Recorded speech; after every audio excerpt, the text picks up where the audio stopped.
Hello everyone, welcome to Dragonmount. I'm Tom, and today you're going to get to listen to a Guy Roberts exclusive interview. He was kind enough to indulge our nonsense and do our Inside the Dragonmount Studios interview questions over at WatCon, and it was a ton of fun. He was great. He was a very good sport. I hope you guys enjoy his answers as much as I did.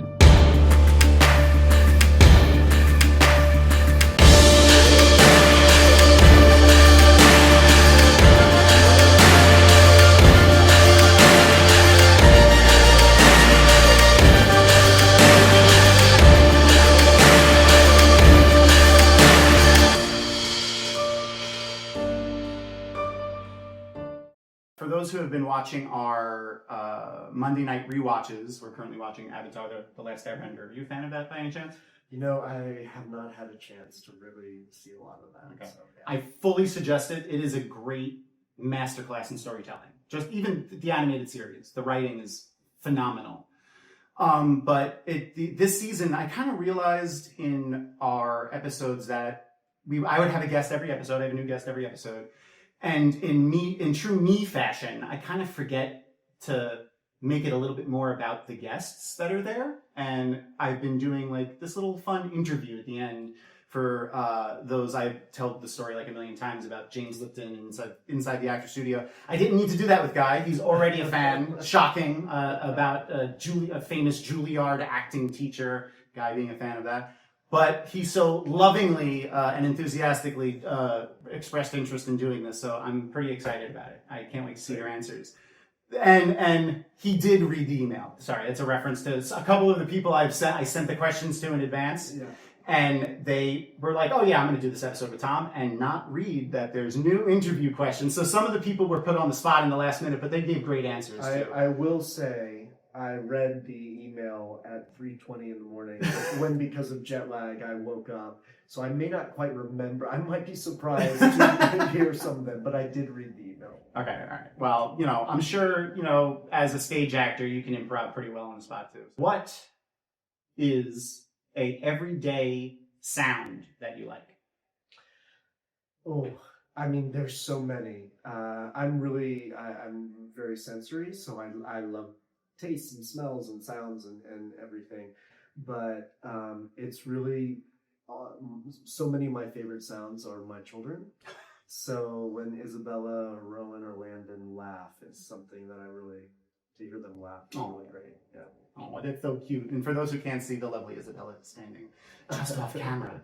Behind the scenes action. And in the same vein, what is a everyday sound that you don't like? This is very easy. It's something Jessica loves to do to torment me. I cannot stand when empty plastic water bottles are crunched up together. It does something horrific to me. So Jessica, knowing this, every now and then will just destroy a plastic water bottle if I've been misbehaving. Oh God, you can feel it in your spine Yeah. when it's like a sound like that. What is your favorite word? When it's back to my kids. Well, that's an easy when one. any of my kids say dad or daddy, it's pretty special. Yeah. I can imagine that. Our children are furry and have 4 legs, but they do meow in a particular fashion at us. So I imagine it, but I'm sure that's fantastic. And what is your least favorite word? That's pretty easy too. No, or any variation of that's not possible. Okay. So it's more like, we can figure it out. Like, we could do this. Like, let's. I think everything is possible if you just learn to think about it from a different perspective. Okay, I love that. And now these next questions. So those were questions for those who haven't seen Inside the Actor Studio that are pretty much taken right off the page of James Lipton. These next ones are in the same vein of his other questions, but it's in the form of a area of fiction. So the answers to these will be people from fiction. Could be anything you want. Shakespeare characters, comic book, video game, TV show, books, wherever your heart goes with it. And the first 2 are meant to be generic. Mm-hmm. So not for you. This is not who you would imagine you representing. It's more just like in general.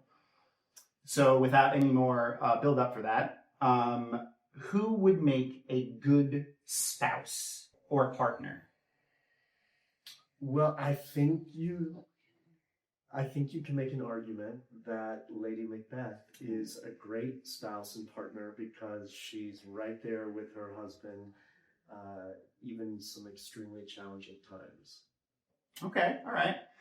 And then who would make the worst spouse or partner?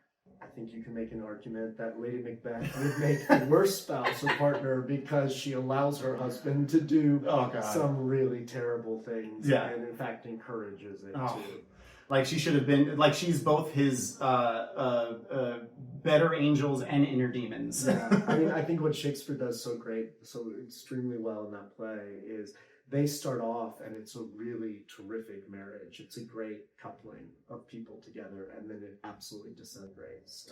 Okay, all right, that's fantastic. I gotta watch some of the like representations of Macbeth with a different view on the two of them, because I just never liked her at all. Yeah. But okay, and then now this one is for you.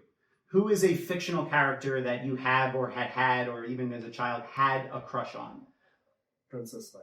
Oh God! I mean, come on. Oh yeah, she's. But my first crush was Ginger from Gilligan's Island. Oh yeah, gotta love the redheads.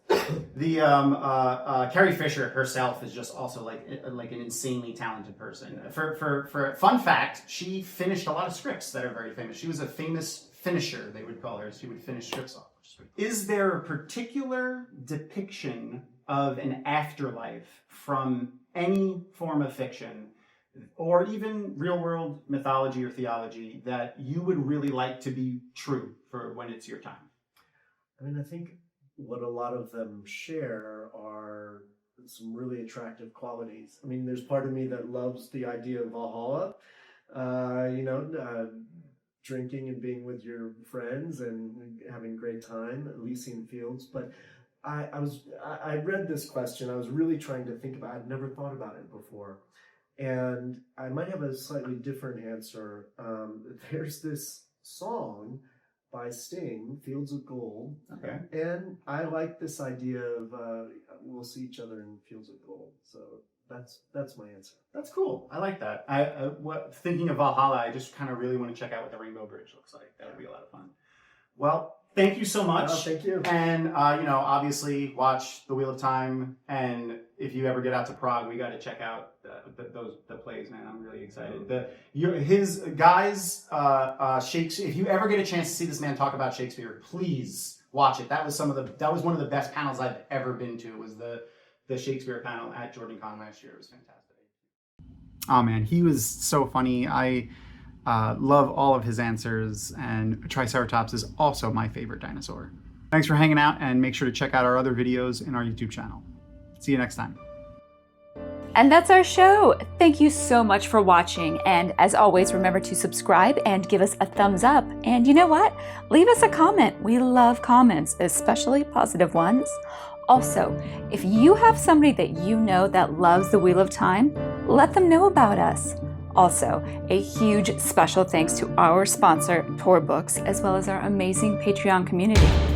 If you want to learn more about how this show is made or about The Wheel of Time in general, you too can become a Patreon. As always, please follow us on Dragonmount. So we'll see you on social media, and we'll see you next time.